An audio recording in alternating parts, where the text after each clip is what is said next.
Ayan guys, ayan. May yung manok nilagay ko sa hinugas sa bigas. Ayan, mamaya papakita ko sa inyo kung bakit diyan ko siya pakukuluan sa hinugas na bigas. Ayan guys, malambot na yung chicken. Tatanggalin na natin.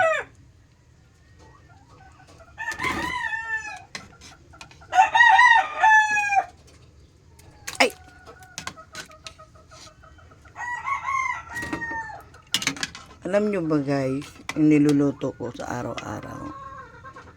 Kasama na yung baon ng asawa ko. Tanghalian namin. Hanggang gabi na yun.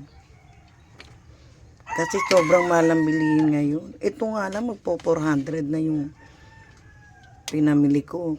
Nung nagkare-kare ako, 500 plus ang nagamit ko. Grabe. Sobra na mahal ang bilihin ngayon. Pero pag nagkakasarapan ng lapang, nako, kulang pa ito. Pagdating ng gabi, wala na.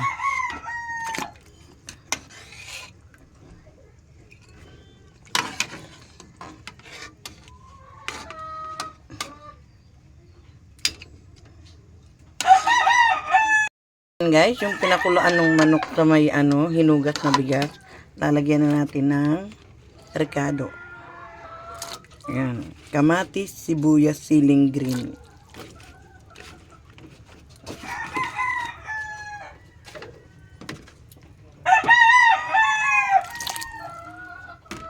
Ayan, pakukuluan natin yan.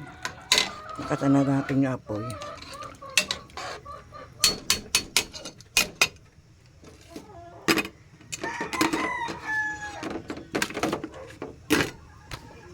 Nilagyan kong paminta, seasoning, at pati.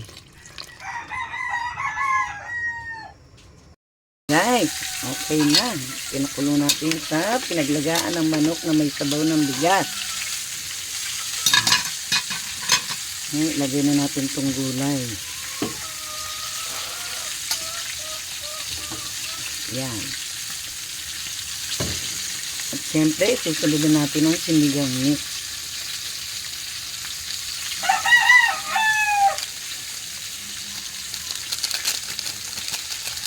Ang gamit natin na ay Knorr. Beke ni Menor.